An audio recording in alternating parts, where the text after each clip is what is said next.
E olha o Fortaleza chegando. Moisés de novo no mano a mano. Passou de 1, de 2, invadiu a área. Rolou. É pro toque pro meio. Já vai entrar. Gol do Fortaleza!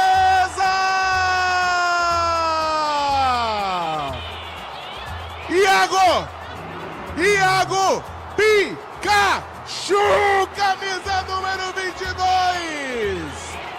pro fundo do gol. Iago Pikachu chegou batendo, mandando pra rede, o torcedor grita: é gol do Pikachu, é gol pra colocar o Leão na primeira posição da Série A.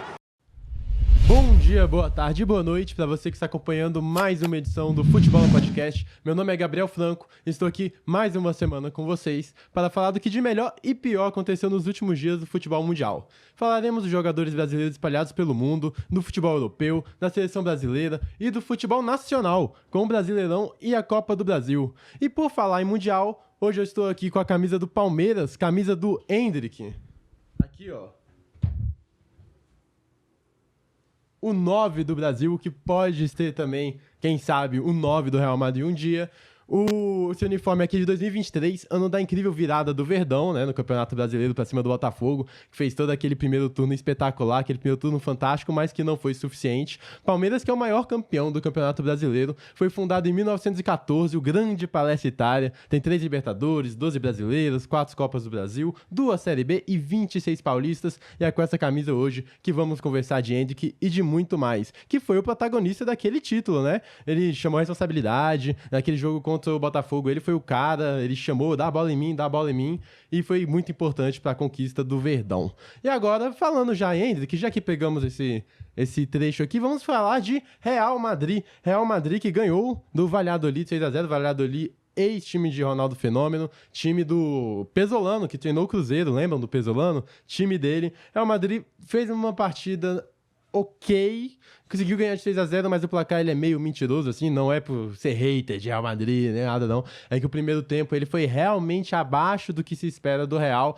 O time, esse grande quarteto ofensivo ainda não se encaixou do jeito que era pensado, mas é normal, muito pouco jogo ainda, tá bem no começo de temporada. A melhor atuação desse time realmente foi contra a Atalanta, no segundo tempo, mais especificamente, principalmente com o Bellingham entendendo muito bem suas funções, o momento de atacar, o momento de defender. E nessa partida o Real Madrid tentou entrar de uma maneira um pouco diferente com bola funcionou quase num 4-4-2 ali, com Arda Güler aberto na direita, Vini na esquerda, Mbappé no ataque centralizado, junto com o Rodrigo, que orbitava ele ali. São novas tentativas que o Ancelotti vem tentando para conseguir armar esse time. O primeiro tempo foi muito difícil, com muita pouca criação, o time ainda se embola em algumas partes do jogo. Não tá natural, mas é normal pro começo de temporada, e como é normal, a vitória do Real Madrid. E veio no segundo tempo, gol do Valverde, uma falta que a bola desvia, gol do Valverde, a partir dali as coisas começaram a andar. O bom Arda Güler também fez uma boa partida, mas depois saiu e o Brahim Dias foi o responsável pelo segundo gol. A partir daí entra o Endrick. Endrick chegou para fazer sua estreia com a camisa do Real Madrid em jogos oficiais. O Bob Charlton, né? Já o apelido pegou. Pegou lá fora, pegou no elenco do Real Madrid, aí o nosso Bob Charlton. Ele tem estrela, e ele é muito bom. Eu não sei por que a gente tem essa mania de tentar desvalorizar o cara, ou coloca o cara nas nuvens, ou então o cara não presta. Ele tem 18 anos. Tem 18 anos e com 10 minutos com a camisa do Real Madrid, ele faz um belo gol com a perna ruim, né? Com a direita, a perna ruim. Não é bem ruim, o menino tem muita potência, ele é muito forte, parece estar bem focado, depois que acabou o jogo ainda correu ao redor do campo e de novo bateu o recorde, que é o que já vem acostumado a fazer. Ele é o jogador estrangeiro mais jovem a marcar pelo Real Madrid com 18 anos e 35 dias. E pra você ver como ele tem estrela, bastou 10 minutos com a camisa do maior clube do mundo pra fazer seu primeiro gol, com a camisa da maior seleção do mundo bastou 35 minutos e com o Palmeiras foram 74 minutos pra alcançar o primeiro gol. Cara, ele é muito diferente, a gente tem que parar, até a gente vai falar um pouquinho mais de Estevão daqui a pouco, mais à frente, mas assim, não pode surgir outro garoto que a gente já quer comparar e tudo, pô, no jogo é ruim, não fez gol é ruim, mas também se fez gol é bola de ouro. Calma. É um garoto, vamos dar tempo pra ele. É o grande destaque desse jogo do Real Madrid, num quarteto que ainda não se encaixou.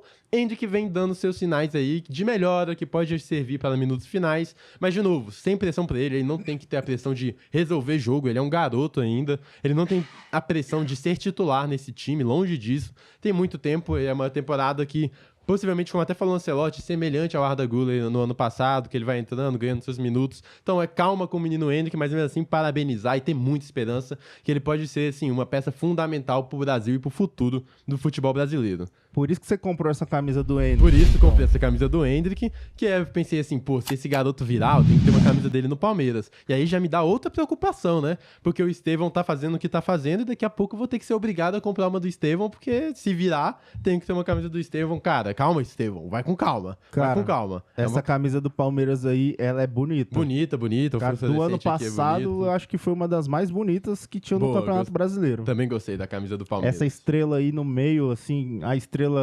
Essa estrela? Não, na marca d'água aí da camisa. Sim. Pô, sim. demais. E Boa essa estrela camisa, vermelha, né, também é sempre bonita. Fica aí no ar, né, o que é essa estrela vermelha. Enfim, também tivemos Barcelona com a vitória pra cima do Athletic Bilbao. E aqui o destaque, de novo, também pra outro brasileiro que, em minha opinião, fez sua melhor partida com a camisa do Barcelona. Melhor, tá? E olha que ele não fez gol. Não fez gol, mas foi a melhor partida de Rafinha com a camisa do Barcelona. Ele que vem sendo utilizado numa função de 10 com o Hansi Flick. Ele tem muita capacidade de entender o jogo e ser o bom operário, que a gente falou, operário da bola, o cara que ajuda o time em qualquer função. Vem entendendo o meio campo com uma facilidade que eu até achava que não ia acontecer, por ser um ponta, acostumado a ocupar espaço, a arrancadas. Ele tá conseguindo entender muito bem o meio campo, ele tem uma facilidade incrível para cair pros dois lados, tanto é que ele joga nas duas pontas, uma partida espetacular, de verdade. Espetacular do Rafinha, que muita gente coloca para baixo de novo, por não ser aquele pontinha rabisqueiro que a gente tá acostumado. Eu tenho a opinião... Pontinha rabisqueiro? Pontinha rabisqueiro. Fala mais sobre isso aí. O que pega a bola no pé, o que é lisinho, sabe qual é? Balança, que é o drible, a caneta, que vai pra dentro. O Rafinha não é esse cara. Quem é esse cara? O Savinho é esse cara, por exemplo, que a gente vai falar também mais daqui a pouco na convocação. Rafinha fez um grande jogo, de novo, entendendo muito bem os espaços, boa leitura. Na minha opinião, é uma opinião pouco comum, mas ele foi, na minha visão, o melhor jogador brasileiro da Copa América. Então, é claro, não foi uma Copa América de grandes atuações do Brasil, mas na minha opinião foi, e não foi convocado porque também tá suspenso, né, para essa data FIFA, então não fazia sentido muito realmente o Dorival convocar. Mas enfim, esses são os dois destaques aqui que a gente teve dos brasileiros, principalmente na Liga Espanhola, e agora a gente vai chegar na parte da seleção brasileira, já que a gente deu uma pincelada aí por cima. Detalhe também pro Savinho, aproveitando que a gente falou dele, muito bem de novo, tá? Na vitória do Manchester City pra cima do Ipswich Town. Time do Ed Sheeran aí, pra quem é fã de música, pra quem é fã do Ed. Vitória do Manchester City, 4-1 no Bahia Day. Carlinhos Brown abençoou o Haaland. É pela segunda vez que o Carlinhos Brown vai pra Manchester, joga pétalas em Haaland e o Haaland marca um hat-trick. Sabe o que isso quer dizer, diretor? Não. Nada. Mas é uma curiosidade aí, que Haaland que iguala com 7 hat-tricks a marca de Wayne Rooney com muitos jogos a menos, assim, menos de 100 partidas, ele é um monstruoso. Enfim, vamos falar de Haaland não, vamos falar de seleção brasileira. Tivemos a convocação do Dorival Júnior, e antes da gente aprofundar nos nomes, eu quero, assim, dar alguma crítica aqui primeiro. Que eu não sei qual é o show do Dorival Júnior na seleção brasileira, começa aí, ponto. Eu não sei qual caminho que ele quer seguir. E geralmente quando eu gosto de ver convocação dos técnicos, eu gosto de entender por que ele tá convocando aquele jogador. Por exemplo, o Diniz, fazia muito sentido o Diniz, por exemplo, convocar o André, que é um cara de confiança, que é um cara que faz a função que ele gosta de aproximação ali, é um volante que pode descer até para fazer o zagueiro, é um volante que tem muita facilidade no relacionamento com a bola, no trato com a aproximação. É um cara que fazia sentido com o Diniz, por exemplo, dando aqui. Outro exemplo, Luiz Henrique, ele não chamar o Sérgio Ramos e chamar outros jogadores que ele chamou na Espanha, fazer um time mais com a cara Luiz Henrique. Faz sentido, entendeu? Cada técnico tem sua particularidade de estilo de jogo, e o Dorival, eu vejo que ele faz uma convocação ampla que eu não vejo qual caminho ele quer seguir com a seleção brasileira. É um caminho de um jogo de transição, se é um jogo de controle, de posse, eu ainda não sei. Então essa é a minha primeira crítica aqui à convocação, que eu não achei ruim. Nos nomes eu achei até boa. Achei que é o que tem, né? É o que tem mais ou menos, aí a gente pode criticar um ali, outro aqui. Dorival tá meio perdido. Eu acho. Pela Copa América eu já vi isso, e tá eu meio perdido tenho a sensação de que ele não sabe como ele quer ver o Brasil jogando. Isso me preocupa um pouco. Vamos para a convocação. Alisson do Liverpool, para mim, melhor do Brasil, um dos melhores da geração, muito criticado, além da conta, na minha opinião, criticado porque é goleiro, e aí quando leva vai ser criticado. É claro que ele não fez grandes defesas, assim, não marcou a seleção brasileira, mas é um goleiro seguro que, por mais que a gente critique Cara, ele é muito bom goleiro, briga pra ser dos melhores da geração do futebol europeu. Tem que estar, e na minha opinião, é o titular. O grande estourador de bolas gigantes, porque, né? Na Copa de 18, pisou no balão do Kiko ali, estourou. E agora tivemos o Bento no Al Nassr, time do Cristiano Ronaldo. Foi bem na última data FIFA, normal convocação. Ederson, que voltando de lesão pelo jogador do Manchester City, voltando aí. Pra mim são os 3 goleiros, ok, perfeito. Mas um goleiro do Al Nassr... terceiro goleiro do Al Nassr? Mas a questão é que o terceiro goleiro, pra começar, que ele então não poderia ser um brasileiro ali? Poderia, mas eu acho que não faria diferença. Na minha visão, de novo, é uma opinião pouco comum, mas eu tenho por mim que o terceiro goleiro tem que ser o melhor pegador de pênalti do momento, o melhor brasileiro pegador de pênaltis, porque pra isso é a única função que eu vejo um terceiro goleiro praticamente fazer em uma Copa do Mundo, ou então em um torneio, porque assim... muito raro ser utilizado. Mas, enfim, ele fez uma boa data FIFA, então é meio que por meritocracia, ou merecimento, como diria o Tite. Nas laterais, a gente tem... Nas laterais é outra coisa que eu coloco, de novo, quando eu falei que o Dorival não sabe muito bem pra onde ir, ele convoca uma dupla de lateral ofensiva e uma dupla de lateral construtora. E, de novo, eu não sei qual tipo de jogo ele quer. Eu não sei se ele quer um jogo que os laterais subam pra apoiar, não sei se ele quer um jogo que o lateral construa por dentro e dê liberdade para os pontas, que principalmente o Vinícius Júnior, né? E assim vamos com o Danilo, da Juventus na lateral direito, capitão, acho normal a convocação, um cara muito seguro, e as laterais não tem ninguém pedindo passagem. Ian Couto, do Dortmund, jogador ex-Girona, que fez bela temporada passada, criticado, lembra a questão do cabelo rosa, e aí a CBF mandou tirar, essas bobagem da CBF, né? Ian Couto, Guilherme Arana, do Atlético Mineiro, assim como Ian Couto, são laterais bem ofensivos, Arana sobe muito, é um lateral que vai, aprofunda, chegada na frente muito boa. E o Wendel no Porto, que é um lateral mais contido, mais defensivo, de um pouco mais construção. No Porto ele recebe muitas críticas, mas na Copa América foi ok, nas últimas datas FIFA foi ok também. Na zaga, temos Beraldo, PSG, confiança do Dorival, é um cara assim que realmente tem um prospecto de evolução muito grande. É claro que, na minha opinião, hoje o Bremer é mais jogador. Na Itália, talvez ele seja o melhor zagueiro do campeonato italiano. Qual time? Bremer joga na Juventus. Mas pela confiança do Dorival e por um prospecto de evolução e por ter uma melhor saída de bola, ok, o Beraldo, a convocação ok. Mas, de novo, lembra quando eu falo que eu não entendo a linha do Dorival? Não sei se ele quer zagueiros que constroem jogo ou zagueiros destrutivos, não sei. Éder Militão, Real Madrid, tem que estar um dos melhores da posição no mundo. Gabriel Magalhães fez uma ótima temporada passada. Eu tenho minhas questões com o Gabriel Magalhães de passada, não sei se ele é tão seguro assim, mas pela última temporada dele, ele, ótima temporada, não absurdo nenhum, tá? Merecido. Marquinhos do PSG, esse não vem fazendo boas temporadas, mas por muito tempo foi o melhor zagueiro brasileiro ao lado do Thiago Silva em atividade, né? Então, até por uma questão de ter experiência, bagagem em seleção, tá aí. Meio campo, André do Fluminense, aí eu tenho uma crítica, aquela que eu falei. Com o Diniz, eu via total sentido no André. Com o Dorival, eu já não sei o que ele quer do André, em qual função ele colocaria o garoto, que é muito bom jogador, tá? Muito bom jogador. Mas, por exemplo, sei lá, outros nomes, Douglas Luiz, Andreas Pereira, talvez estão num momento melhor, acho que poderiam oferecer outras coisas, por exemplo.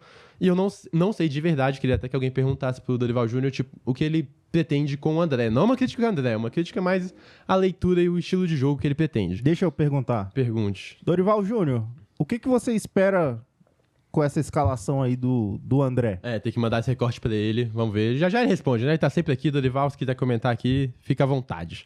Temos Bruno Guimarães, pra mim tem que estar, um cara muito forte fisicamente, bom com bola, bom sem bola, tem que estar. Gerson do Flamengo, na minha opinião, hoje, no dia 27 de agosto, melhor jogador, levando em conta a média da temporada inteira do Flamengo, é o melhor jogador, é um líder, faz ali a ponta direita, faz a volância, arma bem. Boa convocação, de novo, não sei o que o Dorival quer com ele, mas é uma ótima convocação pelo momento que vive, tem que estar. João Gomes, homem de confiança do Dorival, acho que é um cara, aí que tá. Eu acho que ele equilibra times, João Gomes, ele equilibra times que são muito ofensivos, que precisa de deixar alguém sem funções defensivas, no Vinícius Júnior, Neymar, ele tá lá pra fazer esse papel destrutivo, mas assim, destrutivo. Ele na construção não é muito bom, tem assim, um problema, uma deficiência que eu acho dele, que é o passe, eu acho o passe longo dele bem frágil. Então, assim, na hora da construção, eu não gosto muito da função do João Gomes. E como o Brasil é um time que, na teoria, está mais com a bola do que o adversário, O João Gomes, muitas vezes, como foi na Copa América, ele se torna meio inútil no com bola. Mas eu acho ele uma posição que não tem outra. Seria o Casemiro, né? Mas tá se recuperando agora nessa temporada, começou bem e tal. Vamos ver se ele vai conseguir recuperar seu futebol. Mas você é um cara que faz algo que ninguém mais ali faz no meio campo, homem de confiança do Dorival, o equilibrador de times, ok, João Gomes. Aí, mais à frente tem o Paquetá, que pra mim tem que estar, faz todas as funções. Eu gosto muito de jogador que faz várias funções. E Rodrigo do Real Madrid também tem que estar, homem, assim, confiança também, joga muita bola, dos melhores jogadores brasileiros em atividade. Aí, no ataque a gente tem, claro, o Vinícius Júnior, né? Não precisa, né, nem falar muito. Não precisa de comentários, né? O melhor brasileiro. Vinícius Júnior. Torcendo muito pela bola de ouro dele. Muita coisa. Temos o Endrick, Real Madrid, que foi muito bem na última data FIFA. Na Copa América não fez gol contra o Uruguai. Não fez uma boa atuação, mas não foi uma boa atuação do Brasil em geral. Então, assim, nada pra pesar no Endrick. Convocaria, sim. É um cara de muito futuro. Tem que estar. Estevão e Luiz Henrique, eu tenho aqui duas coisas pra falar. Não é uma crítica nem ao futebol brasileiro, nem ao Dorival. É só uma reflexão. Pra você ver como é mais... Não é mais fácil, mas assim, o nível médio de atuação que o Luiz Henrique faz hoje pelo Botafogo é o mesmo que ele fazia no Betis, por exemplo, na Europa. Só que como tá mais distante da gente, a gente não vê jogando, ele jogava a mesma coisa que ele joga no Botafogo pra mais no Betis e não era convocado. Chega no Brasil e faz... E assim, a galera já pede convocação e tal. É mais uma reflexão. Como talvez falte ver mais jogos, assim, né? Parece que quando o cara vem pro Brasil e se destaca, ele já é impulsionado pra seleção brasileira, do que quando o cara faz isso, por exemplo, num Betis, que o nível da atuação era muito parecido. E o do Estevão, cara de muito potencial, ele é jogador de 1 contra 1, muito diferente, talvez dos mais diferentes desde Neymar, que eu vi no futebol brasileiro. É um cara que, assim como o Endrick, me surpreende jogo após jogo pelo Palmeiras. Então...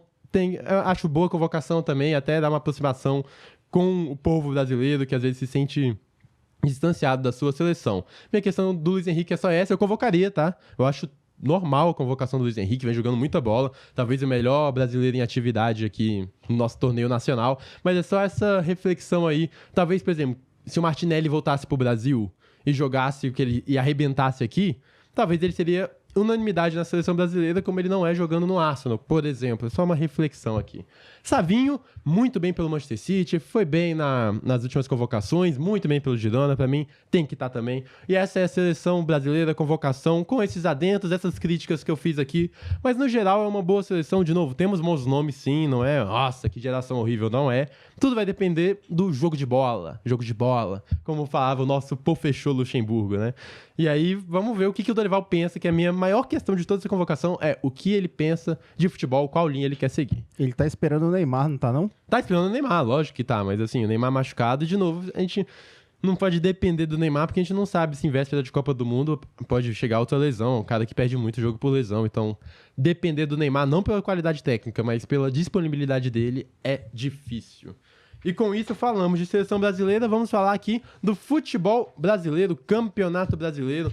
Já falamos do Estevão, vamos elogiar mais o moleque, que ele merece. 2 gols, sofreu pênalti, 2 gols, 1 de pênalti, né, no caso. Cara, ótima partida do Estevão contra o Cuiabá, vitória do Palmeiras que se definiu logo, 5-0, até para tirar um pouco da crise. E o Palmeiras, eu queria destacar essa facilidade em sair de crises, como outros times, por exemplo, o Flamengo até sofre mais com isso. O Palmeiras até por ter o Abel Ferreira, que tem muita confiança de toda a diretoria, confiança da torcida. O Palmeiras tem uma mentalidade muito forte, acho que é a mentalidade mais forte do futebol brasileiro. A gente pôde ver isso na Libertadores, com a arrancada que deu nos minutos finais para virar o jogo para cima do Botafogo, ok? Não foi suficiente, até porque o terceiro gol ali teve a mão do Gustavo Gomes, mas a arrancada que deu é um time que não morre, é um time muito forte mentalmente. E nesses momentos a gente vê a facilidade do Palmeiras em sair das crises. Estevão é o melhor jogador dessa equipe, é o melhor jogador. Logo mais vai estar no Chelsea, foi vendido aí, Chelsea com seus 50 mil jogadores. Palmas pro Estevão, Palmeiras consegue a vitória que tira um pouco do peso das 2 eliminações. É claro, contra o Cuiabá vai ser uma vitória convincente, 5 gols, confiante, vai pra cima e olho nesse Estevão e aproveita enquanto o menino tá no Brasil, porque logo mais é Europa e aí torcer por uma carreira de sucesso. E aí, outro jogo também pensando em Libertadores agora, Fluminense, Galo e Fluminense na Arena MRV. A Arena MRV que tem suas questões, né, para começar. A acústica não é muito boa, torcedor do próprio Galo reclama e reclama com razão. Tem pontos cegos no estádio, é um estádio assim, cara, por fora é muito bonito, mas quem vai lá reclama muito dessas questões, o próprio torcedor do Galo tem que ser revisto aí essa situação. Por isso, talvez o Galo não tenha essa... A gente não sente que o Galo é tão forte na Arena MRV como poderia ser. Derrota para um Fluminense que veio se arrumando muito bem com o Mano. Palmas pro trabalho do Mano Menezes, a chegada do Thiago Silva, o Serna, de novo, jogando muita bola. Pra mim, é um dos destaques, se não o destaque desse Fluminense. E o melhor jogador desse time, na minha opinião, que é o Arias. Jogador mais constante, há muito tempo. Jogador forte fisicamente. Então é um cara que, pra mim, se tivesse que contratar um desse Fluminense, seria o Arias. É um cara que não abandona, que tá sempre lá, sempre com uma atuação concisa e boa. E o Galo, de novo, depenando, caindo, o brasileiro parece estar cada vez mais distante, a tentativa é por uma vaga na Libertadores. Claro que o Galo tá vivo nas 6 competições, tá, mas o trabalho do Milito, até sem Hulk, ele sofre muito e é um time que eu esperava mais desse Galo.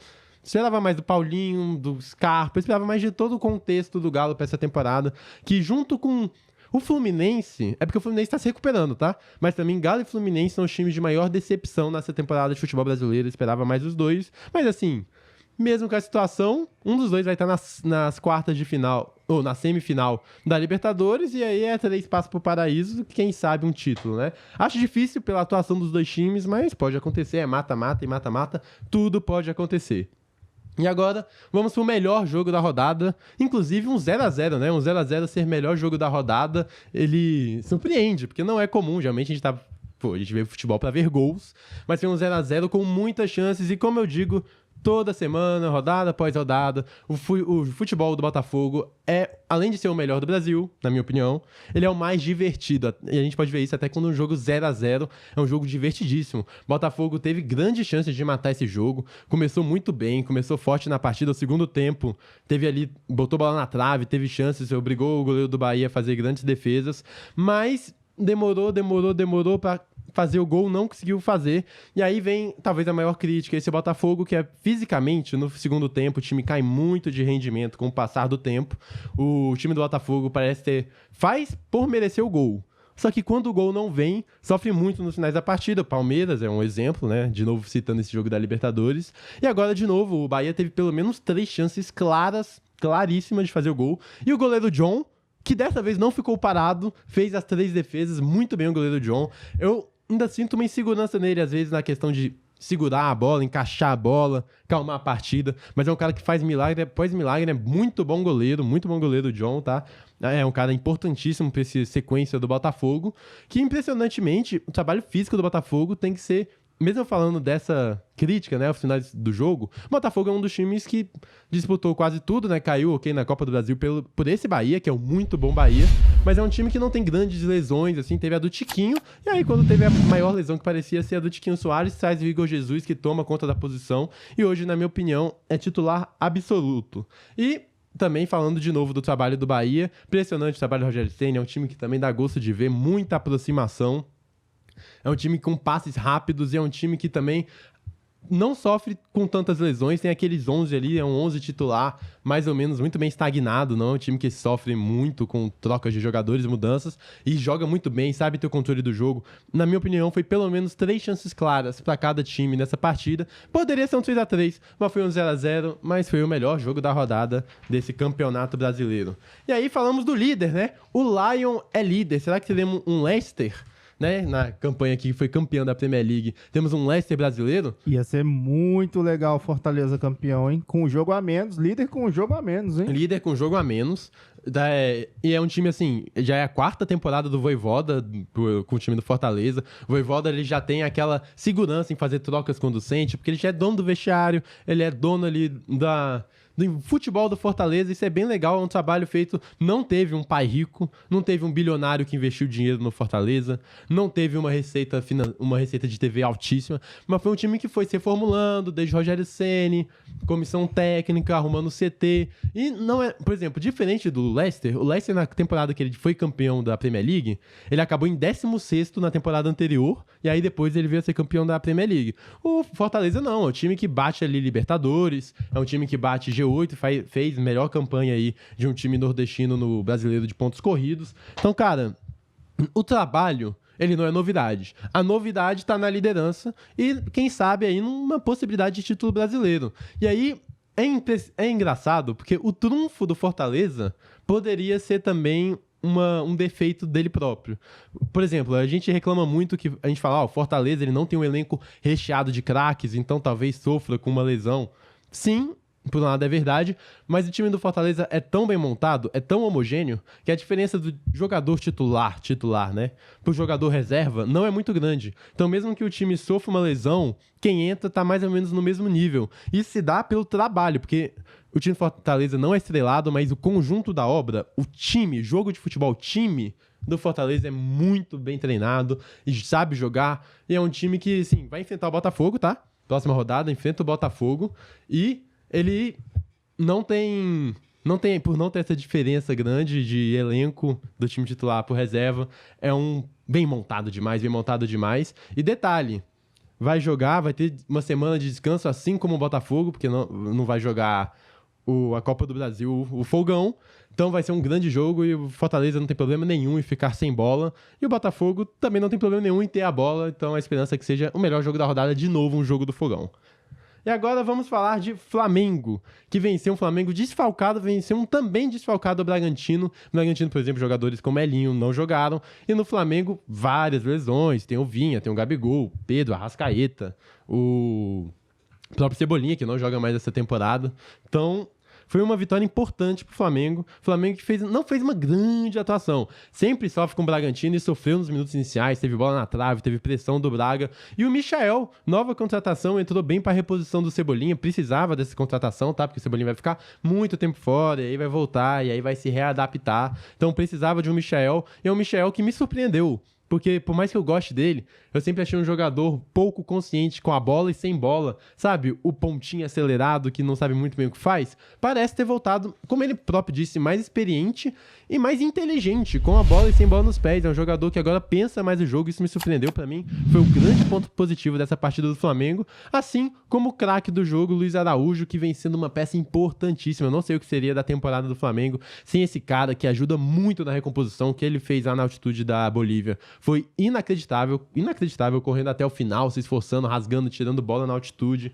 E o que ele vem fazendo é o jogador do Flamengo com mais chances criadas no Campeonato Brasileiro. Tá sempre presente, ele que era pra ser uma reposição, tá sempre fisicamente disponível e ele joga nos dois lados, é claro que jogando na direita, puxando pra dentro, ele tem mais facilidade com a canhota, mas assim, é um cara que fez o passe pro primeiro gol e a jogada do segundo gol foi dele. Segundo gol que foi dado pelo Bragantino, porque foi um gol contra, mas o Flamengo também deu um gol pro Bragantino com o Alan. O Alan não tá numa fase legal. E assim, o que me deixa louco, não vai ser o tá maluco, mas ele pode ser uma abertura assim, vai ser um tá doidinho. Pô, não tem argumento pro Léo Ortiz não ocupar a posição do Alan, pro Alan ser titular. Hoje a culpa do mau jogo do Alan não é do Alan, é de quem escala ele. Porque assim, o campo grita que esse cara, ele não tem condições hoje de ser titular do Flamengo. A fase é muito ruim, não é dizendo que ele é um jogador ruim. Já apresentou muitas valências até em outras passagens, Fluminense, Galo, passou pelo Liverpool,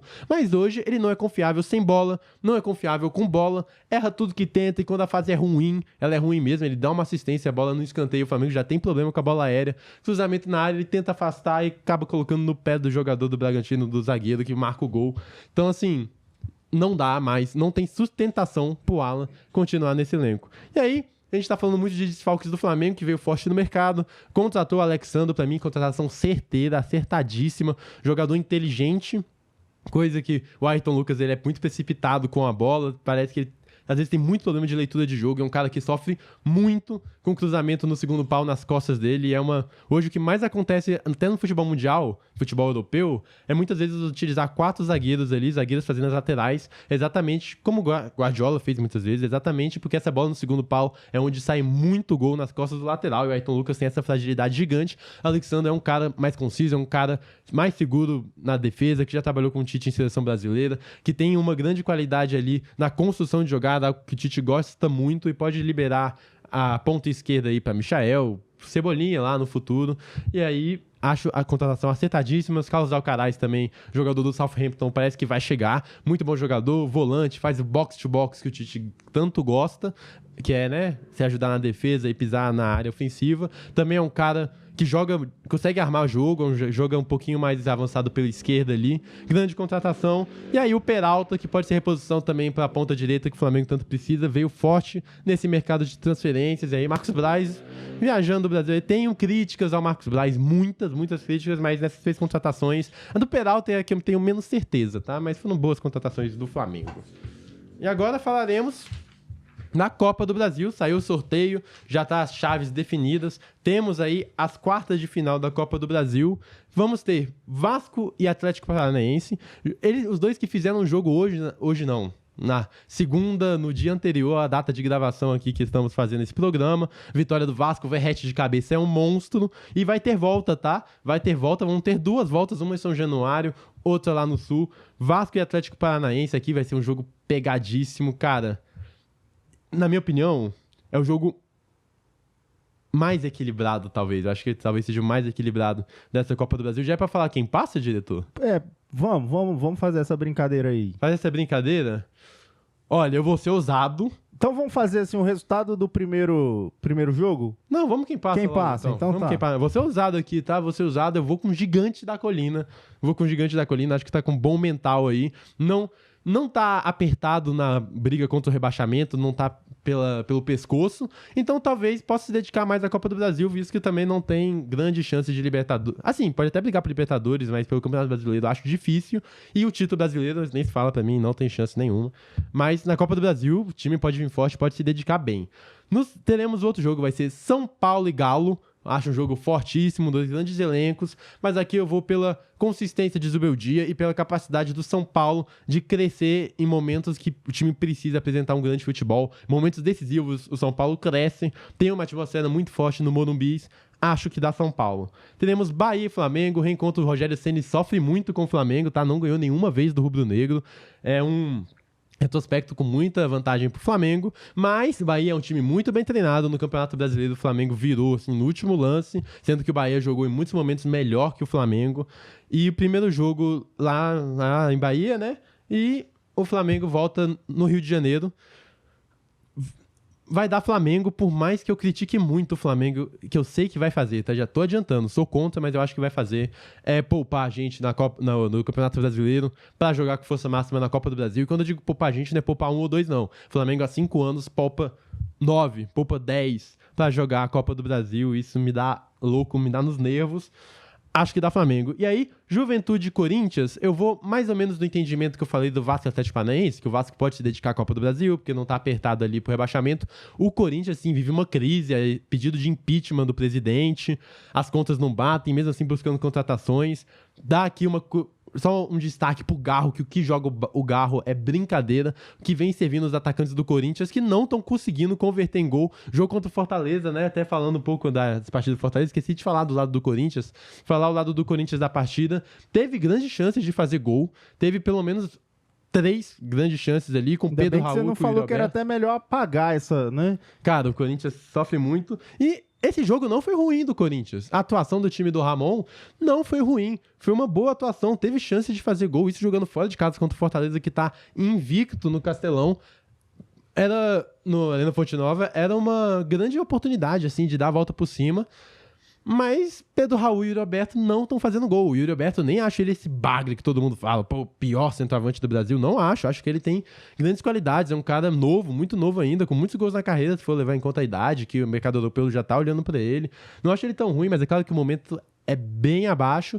E cara, nesse Corinthians é Garro jogando muita bola, servindo muito ali o meio-campo, servindo os atacantes, que não recompensam ele. O Hugo Neneca, que vem salvando o Corinthians também, muito efetivo. Só que, como eu falei do Vasco no ano passado, que o time, quando briga contra o rebaixamento, ele tem que ser efetivo nas 2 áreas, que é onde o jogo se define. Na sua área e na área adversária. Na área própria do Corinthians, o Neneca tá sendo esse cara decisivo.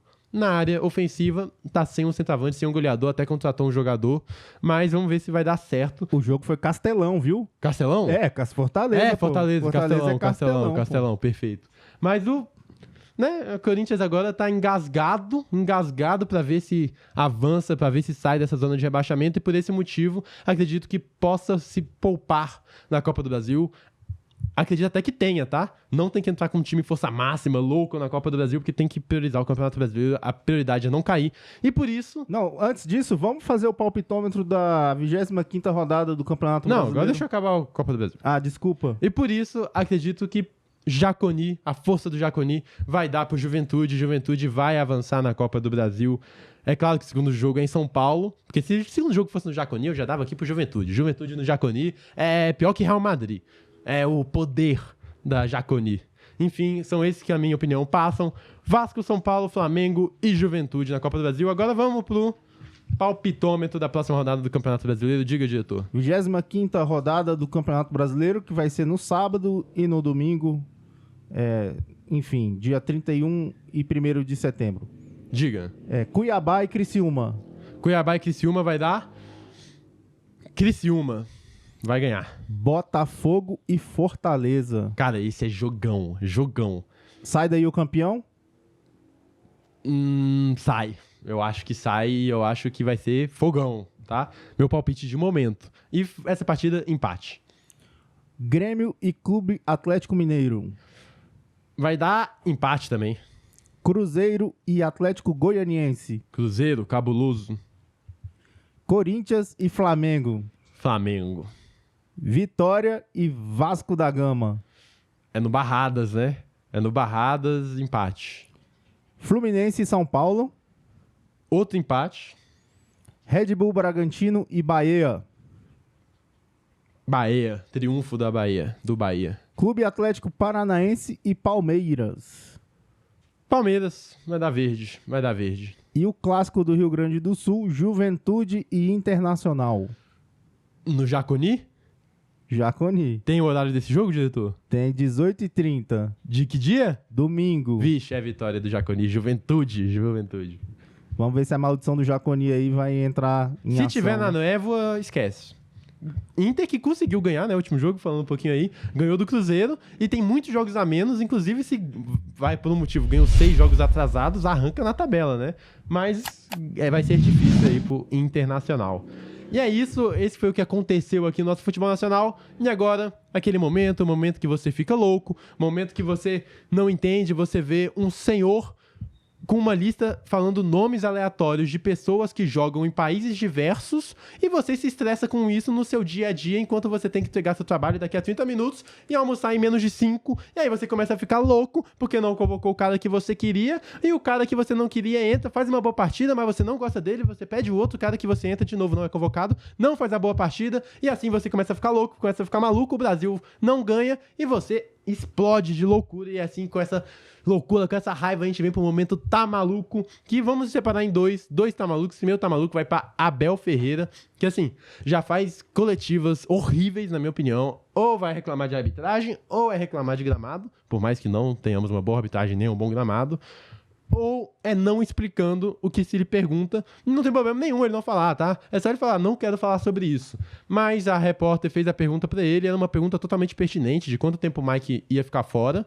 E ele falou que só deve a satisfação a 3 mulheres, a mãe, a esposa e a Leila Pereira, assim, um comentário machista de Abel Ferreira. E um comentário, de novo, de alguém que briga com a imprensa, tem essa treta, ele não entende que a imprensa, por mais que tenha muitas críticas, tá fazendo um papel de passar ao torcedor. A imprensa é assim, o caminho entre o Abel Ferreira e o torcedor. O torcedor quer saber da informação do Palmeiras. Ele não tem o que dar satisfação. Então, por que você tá... Primeiro, por que você tá na coletiva, né? Porque se você não tem que dar satisfação, por que você tá dando a coletiva? A coletiva é exatamente pra isso, pra você responder perguntas que o torcedor queira saber.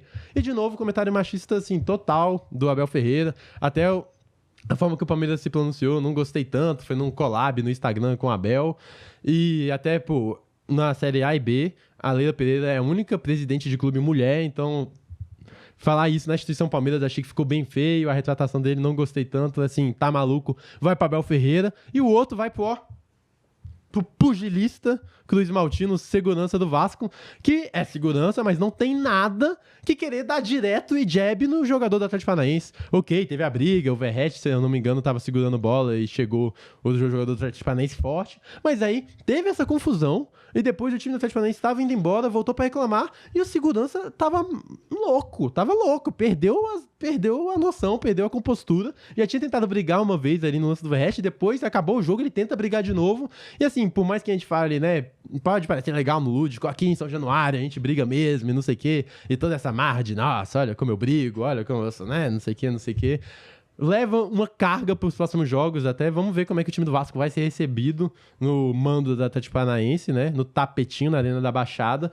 e cria todo um clima que não precisava ser criado, vitória do Vasco, assim, uma vitória de virada. E, pô, não tem nada que segurança ficar dando cruzado em jogador. Não é pra isso que serve a segurança, né? Segurança Como é ele pra fez segurança. aí? Faz aí o... Aqui, ó. Defendeu, aí veio o jogador e deu... cruzado. Tentou acertar um cruzado e... E no desviou de um cruzado lá também, né? Do Fernandinho, tentou dar um... Tentou, o Fernandinho tentou também. E de cruzado em cruzado, Cruz Maltino saiu vitorioso, mas saiu com uma briga aí. São os dois tamalucos na entrevista do Abel e o pugilista Cruz Maltino aí da semana. Então é isso. Com essas notícias e informações e análises, encerramos mais uma semana de futebol. Vamos ter muita coisa, e como eu disse, vamos ter Copa do Brasil, vamos ter Campeonato Brasileiro, vamos ter muito futebol europeu. Já teremos Champions League, então já é bom pra gente ver como é que os times vão se portar. Teremos logo mais Seleção Brasileira também, então se inscreva no canal. Mande seu comentário, mande sua dúvida. Tem algum time, algum jogador que você acha que vale a pena ser destacado, que pode ter passado aqui, porque realmente não dá pra cobrir tudo da semana inteira de futebol, nesses 30, 40 minutos de futebol, mas a gente faz o possível. Então, se quiser destacar algo, se tem uma pergunta, uma dúvida, uma crítica, pode mandar, comenta aí embaixo. Quem você acha que vai ser o campeão brasileiro? Vai sair desse Botafogo e Fortaleza? Veremos. Muito obrigado pela sua audiência, obrigado pela sua participação, obrigado por estar aqui mais uma semana e vamos juntos nessa de futebol, seleção brasileira. A gente se estressa junto, a gente comenta junto e fica maluco junto. Então é isso, muito obrigado e tchau! Agora eu vou falar como diretor, viu? Diga. Cara, tem que gravar domingo à noite, cara. Foi mal. A gente precisa gravar isso todo domingo à noite. Foi mal, perdão. Pô, Perdão, e falei, outra, falei. essa estrela do Palmeiras aí é Mundial de 51. É referência ao Mundial de 51. Mundial? Mundial de 51. Mundial ou Taça Rio? A gente é o que Ou Taça que a Rio. gente acha que é, né? Então é isso. Porque o Bangu ganhou também. Bom, então Mas o eu não Bangu sei. Não, mas tem eu Mundial também. Fica aí o debate. E o lutador do Vasco vacilo. Não pode. Isso não pode acontecer em campo. Tchau. Tchau.